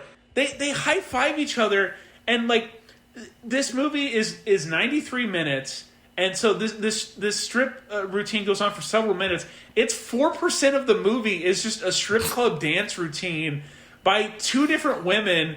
And all this serves to let us know is that one of the guys, Keith, who I later found out is actually Ben and not Keith, because it was very confusing with the names, that this guy is getting married and that he owes Mr. Vincenzo money. And so he gets roughed up by Vincenzo's goons. But his boys follow him out, and they start a kung fu fight in the parking lot of the strip club. And they almost save Ben. But then, a Vincenzo goon in a dad jacket, like a Walter White type jacket, he pulls a gun, and then they stuff Ben in the car, but not Ben's friends, and then they just drive away. Which seems like very, very shoddy, goon work. At that point, don't you have to, bring the witnesses in? Probably, but keep in mind, they're not killing him. Yeah. They're using him to get to his brother. So maybe that's why they think all is forgiven as long as they don't kill him. I don't know. But... I like his group of friends. We get a multiracial group. We get white guy who looks like Clay Matthews with the long blonde hair. We get a black guy. and we get a 45-year-old Asian man who is one of my favorite characters in the movie. Because he's actually relatively skilled when we see him fight. Yeah. But he just looks like a dad. He doesn't Yeah. look like a guy that you would cast in an action movie, so I kind of enjoyed that. But I also want to talk about a little bit about the strip club and because we get a good amount of TNA later in the movie. A couple sex scenes, Robert Zadar in bed with, I don't know if it was the same woman more than once, or like he's in bed with her, and then later on there's like a really long striptease scene, and then the main guy who we still haven't met the main character, but he has a sex scene also. Low budget movies is, I guess you could say, an exploitation movie, right? Like, oh, you don't like to see so much of the movie spending time on this stuff, but at the same time, I'm going to say, sort of like what I was talking about with Menahem Golan, is that I'm assuming because Amir Shervan is Iranian, I don't think he's throwing that in there to be exploitative. I think he's throwing that in there because he thinks that's what American action movies do. I think, because that's really his entire oeuvre. He's trying to make an American action movie. And I think, I don't know if he had seen Andy Sidaris movies, but he looks at these other action movies like, oh, we need strippers, we need sex with Robert Zadar, I guess. Why not? Because that happens in multiple films of his. Like, I don't know. It just, there's like an innocence about it. Again, I find that kind of charming in a way. Yeah, he's like trying to approximate as best he can and understands, all these like staples of American cinema, especially American action cinema, which is how you get minutes long strip scenes in a movie where we're at like the 16-minute mark now based on the plot summary I've given so far, and I still don't actually know what the plot of the movie is. Right, yeah. But then it kind of starts to lock in place a little bit, because Vincenzo offers to let Ben off the hook. Ben owes him $20,000 if Ben will have his brother, Charlie, use his helicopter and fly in people from Mexico to work. And Vincenzo says, to, I guess, replace the Mexican laborers, or is it about? It's also about the $2 million though that he lost, or $3 million, whatever it was. It seems like it's drug related too, which I'll get to in a second. Yeah. Yes. Vincenzo says Charlie Derringer used to be number one in flying in illegals, and I want to know how they rank that. I don't understand. What Forbes that's about. Magazine? I don't know. They Forbes released top their 100 annual list. Smugglers. Yeah. And then Keith, who I then learned at this point in the movie is actually Ben, he goes to Charlie's house, and then they drive to a bar where there's supposed to be a hotshot pilot who's been drinking since Vietnam ended, and we see that guy get in a fight, and Charlie and Ben break it up, and then the drunk pilot is so grateful that he agrees to fly to Mexico with these two guys he hasn't seen in forever. And then even though Charlie was the pilot, what the hell is this? Yeah, and then we immediately cut to a helicopter flight to Mexico. And so then they get there, and they're told that they need to get these two drug kingpins across the border, and there's a holdup over putting bags on board, and they clearly have drugs in them, and so then there's a firefight, and the firefight is in like a wooded area, and it's almost incomprehensible. Like, Charlie is just letting off shots. Charlie, played by Joe Green, who also was in Maniac Cop, bizarrely enough. So Charlie is letting off shots in this wooded area, and then one guy in another area just like falls over, and that's that. And then the firefight just kind of ends, and the federales almost immediately pull up, and then Charlie and Ben have to fly out. And I don't even remember what happened to the Nam pilot guy. I think he got shot, but I don't even remember because the shootout was just so, like, scattershot. I thought he didn't even go to Mexico. I thought they weren't trying to get him to fly. I thought they needed a helicopter, and he gave them the helicopter. You might be right, but that was not explained because doesn't he enough. show up later? I thought Charlie is in the movie later at one point. Or not? No, not Charlie. Charlie is the pilot. Charlie is the brother, or I don't know. I'm confusing myself here, but but so like that all happens, and then Mr. Vincenzo he's made aware of this, And, in classic bad guy fashion, he says, "I want Charlie Derringer and his brother dead." And then Robert Zadar, Joey, the idiot's son, he wants to tag along when Charlie gets killed. So they raid Charlie's house, but only his brother Ben's fiance is home at first. And then Ben and Charlie come home, and then Ben is immediately kidnapped again. And then Charlie gets in another shootout, and Ben gets shot multiple times, and Charlie gets the goons to chase him through another wooded area that looks suspiciously like the wooded area in Mexico. And then eventually Charlie gets shot, and he falls off a cliff into some water but survives. And then he somehow gets to the house of some guy named Chico who agrees to help him. And we don't learn that Ben is actually legitimately dead until it just very dramatically and haphazardly cuts to a sheriff telling his deputies that Ben and Ben's girlfriend are dead, even though we didn't see them die. So, we definitely didn't see the girlfriend die. I kind of assumed Ben was dead when he got shot, but... And so then, Charlie hatches his big plan for vengeance.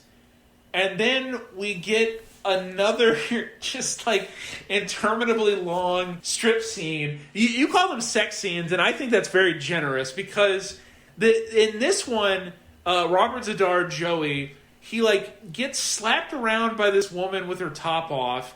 He slaps her, and then they fool around for a while, but they just have their shirts off. And then nothing else happens until another one of Vincenzo's goons just interrupts them and says, "Your dad wants you."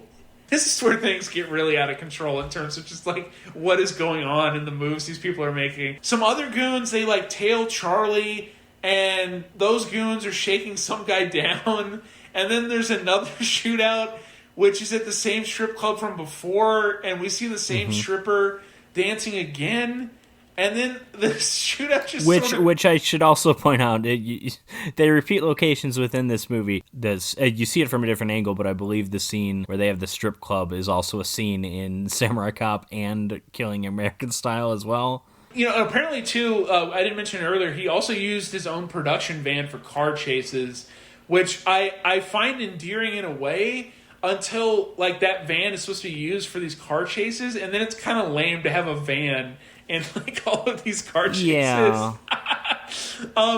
And so then this shootout, which is, the fifth one of the movie already, it just sort of peters out, and, the guys drive off. And then there's another fight where Ginza, the Asian guy, and the actual Keith, not Ben, but Keith, fight some goons on a farm as this, woman in a green bikini just, stands there and watches.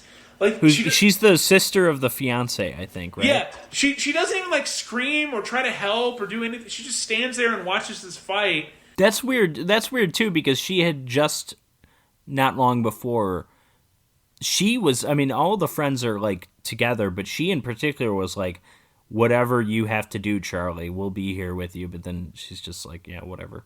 Yeah, and so again, that's another scene that sort of peters out. There are these very harsh edits throughout the movie, and then there are also just these just hapless transitions where they're not even that harsh. It's just one scene peters out, and then another scene sort of dully begins. And the next scene after this shootout, Chico, one of Charlie's friends, and Fernando, another one of the crew, they're having a mariachi party, and they get run up on at their house, but then Charlie and Ginza show up to save them, and in this fracas, the bald guy, Joey's right-hand man, he gets killed, but Joey gets away.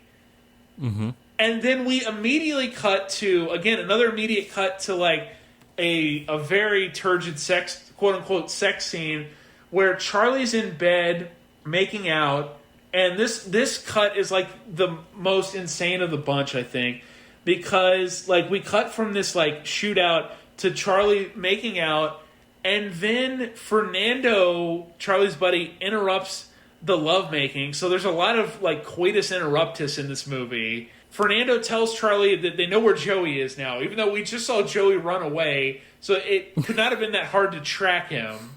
Right. And so Charlie and Ginza go there to where Joey is, and they take out a bunch of bad guys while Joey just watches his lady friend, and I think it is the same one from before.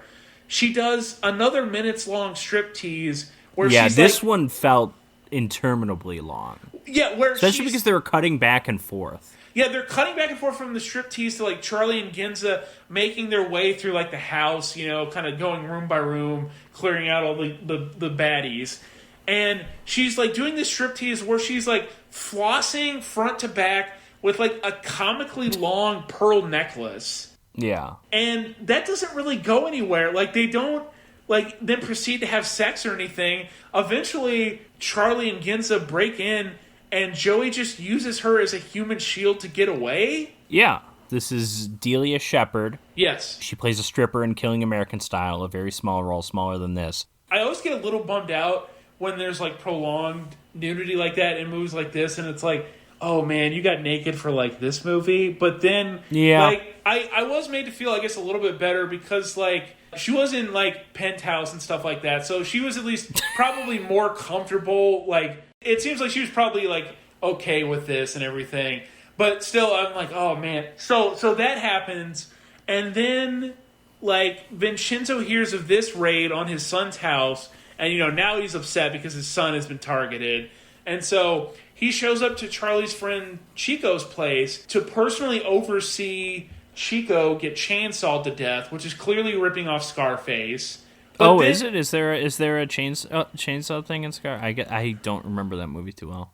Yeah, famously, because, like, and even, like, the reason it is ripping off Scarface, I feel like, is because, like, Chico gets Scarface... or gets chainsawed, but then there's this bizarre moment, kind of like in Scarface, but it's handled much better in Scarface, where like someone else is forced to watch someone get chainsawed. But in this case, it's from a distance. Like Fernando, Chico's friend, is watching this He watches and he gets away. Yeah, he watches the chainsawing take place, and he doesn't try to stop it. He just he runs off, and like he's an all-time terrible friend for that. He gingerly runs off because in the shot where he's hiding behind a tree and they cut to him and he's spotted, so he turns to run away, but where they have the actor situated, he's like on kind of a slope, and he probably couldn't get his footing right, so his first few steps are very like cautious and not at all the steps of someone who's trying to run for their life.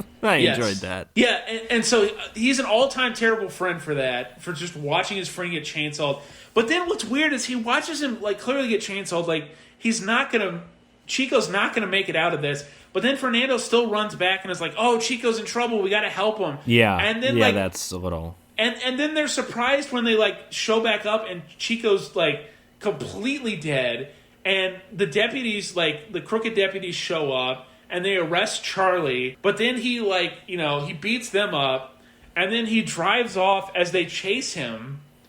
And at one point, to get away, Charlie like jumps, quote unquote, into a river from like the riverbank, and it's supposed to be dramatic, but like it's clearly not that high of a jump, and so he just kind of belly flops instead, like into the river, and somehow they already did their Butch Cassidy moment. They can't do it again. That's true. So this time into the thing. This time he just has to belly flop. Yeah. And so eventually, the river carries him away, and he finally has this meetup with Joey in a park. They definitely did not have permits to shoot in this park because, like, they're, like, sneaking around trees and stuff like this. And, like, this ends with Joey Vincenzo, Robert Zadar, getting shot to death in an alleyway, R.I.P., dispatched in a very ignominious kind of way. And then the next time we see Charlie after he guns down Joey, he's shirtless at his house, and he's at the dinner table with his girlfriend.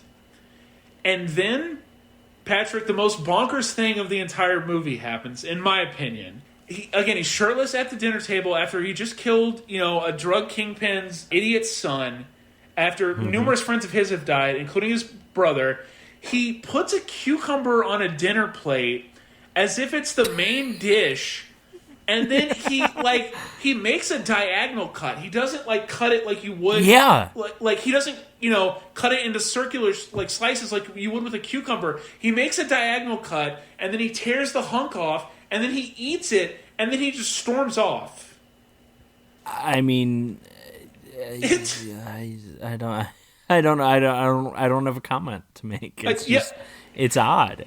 Because Amir Shervan wrote this. I want to know what his idea was for that. It's did he write it in like the very like script writing kind of way where it's like enter Charlie slicing a cucumber, exit Charlie eating a cucumber. Like I want to know how that. And then the actor just went nuts or something, Yeah, and I want to know how that got plotted out.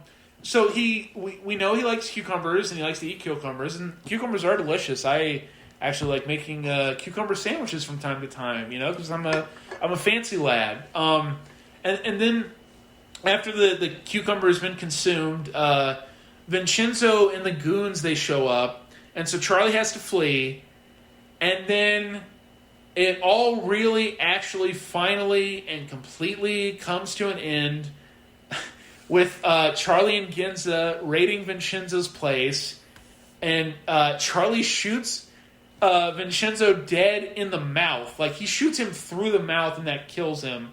Okay, but you're skipping the climactic fight. I was fist about to fight say it. between. Okay, Yeah, because it's wonderful to see the climax be a 25-year-old man in good shape beating up a 70-year-old. Yes. Like I love this. Yeah, he shoots Mr. Vincenzo through the mouth after one of the just most flaccid final fights you'll ever see, where again the age gap is enormous and the cuts between the punches don't even remotely match because it's clearly not Carlos Rivas actually taking punches, and so like none of the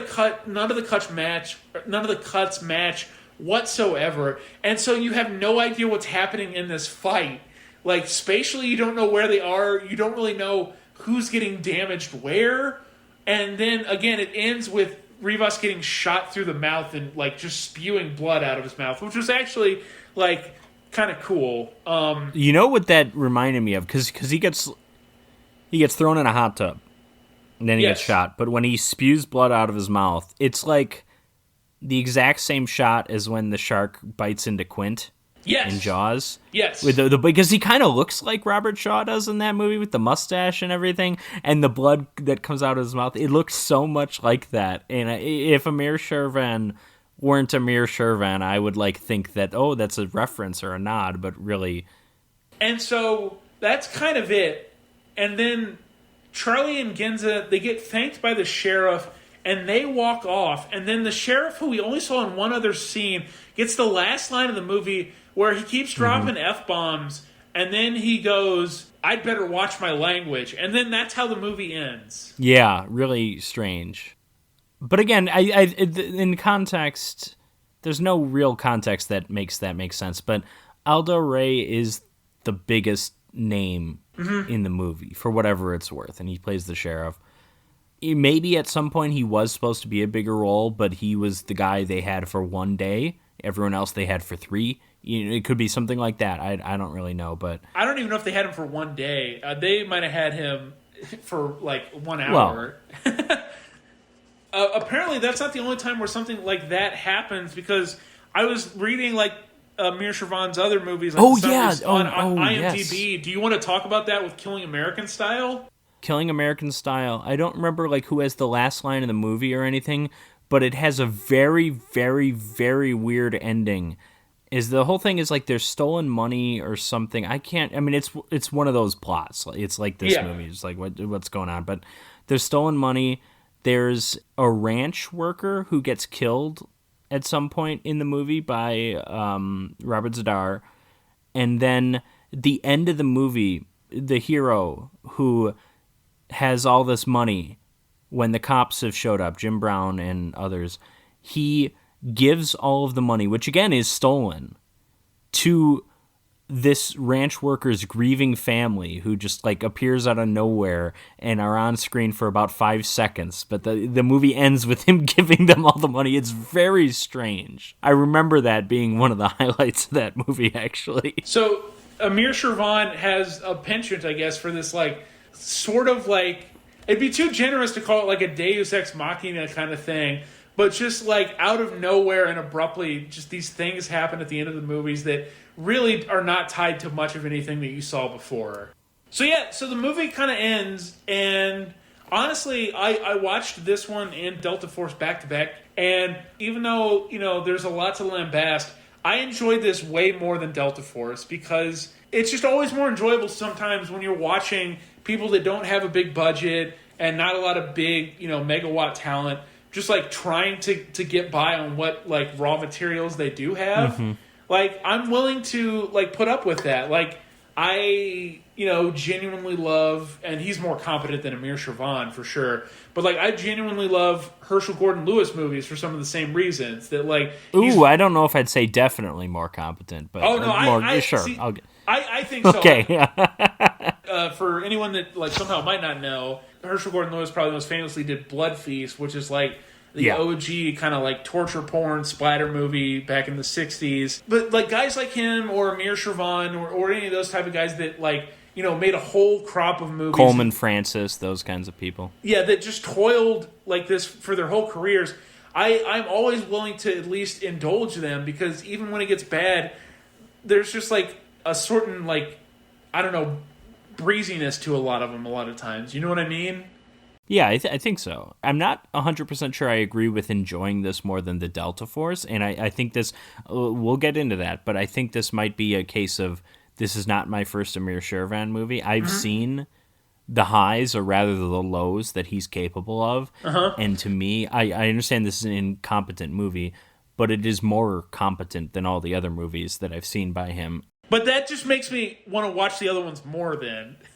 Yeah, well, and that's fair. Yeah, I will say, I think I said this back when I saw Killing American Style, when I did that for this podcast, but I'm like, this just makes me want to see Samurai Cop more, and I haven't seen Samurai Cop since then, so I'm really overdue. But I will say, like, I don't think this had any real big laughs for me, but there were moments that were, funny. The scene with the Mexican and Filipino workers. There's a couple of scenes where actors just flat out flub lines, and it's left in the movie. It's right after that scene when they're talking to the deputy. The deputy flubs his line. He's like, well, if you need me to get, and then he's like, oh, well, if you need me to help, I can get something, or something. Like, he says something like that, where he says one word and corrects himself, says another word, and then that word that he mistakenly said earlier comes up later in the sentence, and it's like, oh, okay, so it's just he screwed up and they used one take or whatever. See, that's why that's why the much more accomplished Herschel Gordon Lewis instead allows for, in Blood Feast, to someone to clearly palm their cue card in their hand, like on screen, because then the line gets delivered stiffly, but it gets delivered, man. Sure. Yeah, no. There's another more. I think even the line when the guy interrupts Mr. Vincenzo and he says the Mexican Filipino workers are revolting or are striking. He doesn't say the Mexican and Filipino workers. He says Mexican Filipino. I don't think the line was supposed to be said that way, and he just said it. And then they get there, and then they're under the impression only the Mexicans are striking, until they also learn that the Filipinos are striking too. So it's like, I don't know what that was, but that made me laugh, because I thought for a second we were going to see a full line of descendants of Mexican mothers and Filipino fathers or something like that working for his company or whatever. I thought for a moment. So there's a few moments like that where it's just like, oh, okay, it's a lot of the stuff that probably doesn't sound that funny when we describe it over here, because it's a lot of shots not matching, a lot of scenes where there's people that are clearly supposed to be in the same location. You just know they aren't, like I mentioned with Eric Freeman. It's funny enough. It's enjoyable enough. Yeah, no, it is. There's enough, like, all those kind of flubs are like fun and goofy kind of flubs. And again, I think another sticking point with me too with this versus Delta Force is this is done in 93 minutes. So Except if you're okay. if you're trying to take notes on it, like this is a pretty light commitment to bang out. Yes, that's true. Which is nice, you know. Like just you get your Tubi ad breaks every now and then, and exactly that's that. it. Maybe that was part of it too. Is that like I got ad breaks with this versus Delta Force. I watched that through Redbox because it's free to watch on Redbox. And that did not have any ad breaks, even though it was supposed to. So I felt like I was getting away with something. But boy shucks howdy, I could have used some of those ad breaks because I mentioned this a long time ago, but I this is no longer the case. But when I used my old laptop, for some reason, Tubi, there was like some mistake with Tubi where they wouldn't run ad breaks when I was watching a movie on Tubi.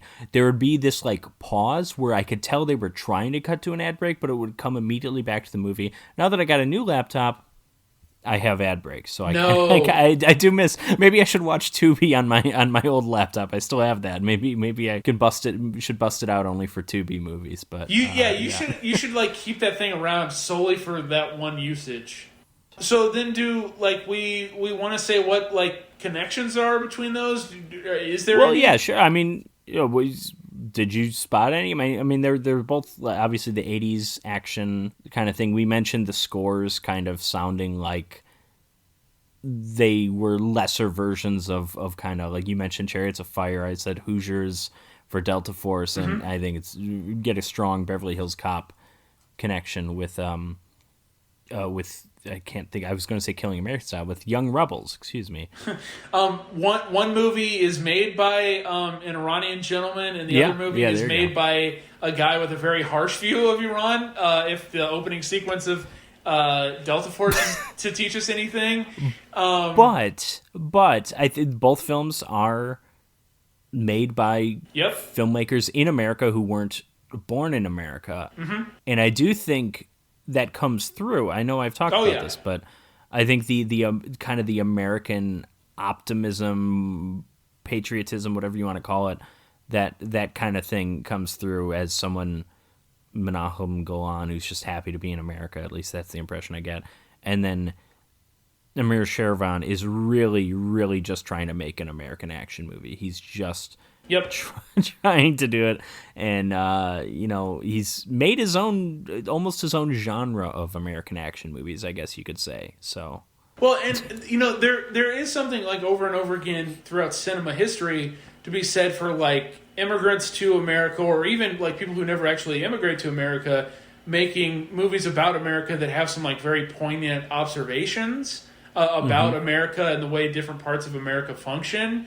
That's not the case with either one of these movies. No, these aren't those kinds of movies. But that's more the case because like these guys just aren't great filmmakers.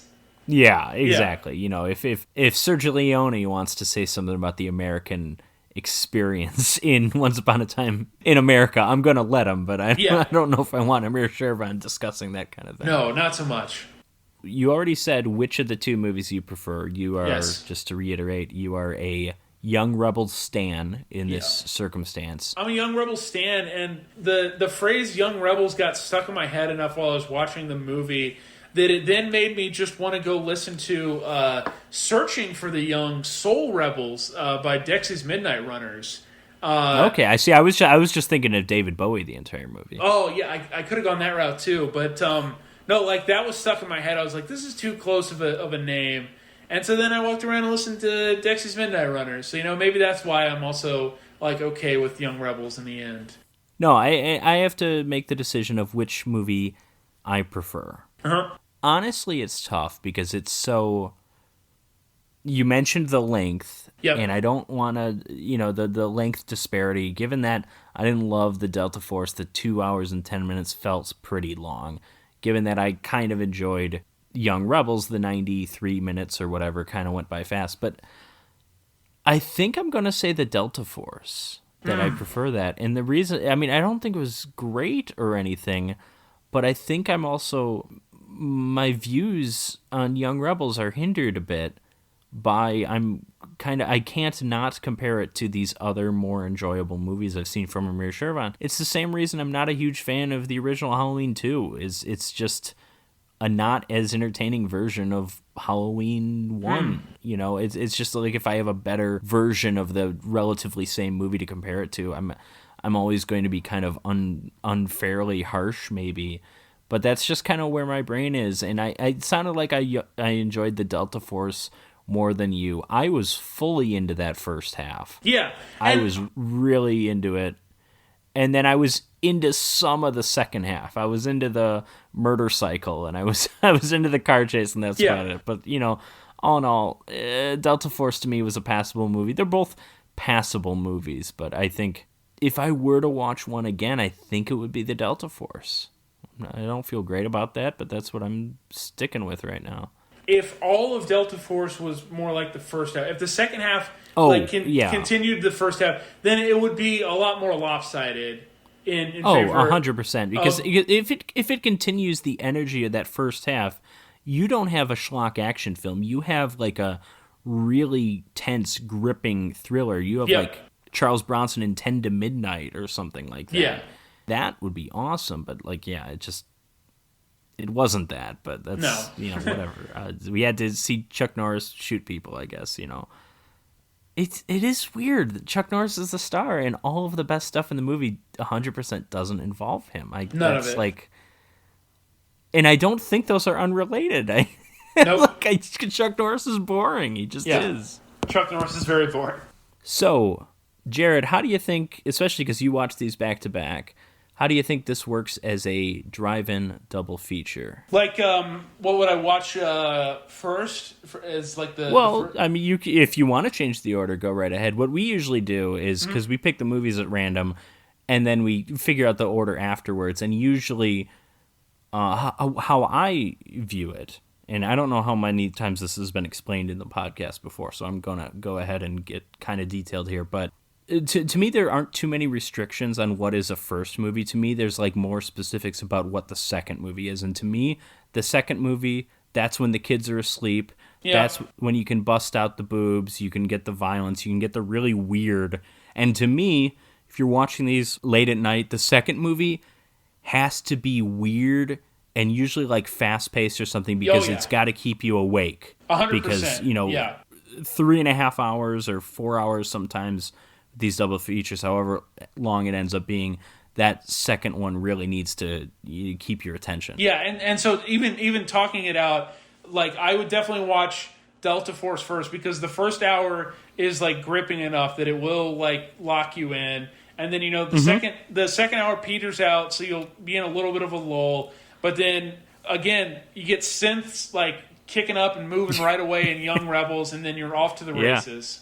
Yeah, well, and to me, too, I think the order works perfectly because, to me, the Delta Force starts out as this serious political thriller. Yep. The second half, it's just a schlock action movie.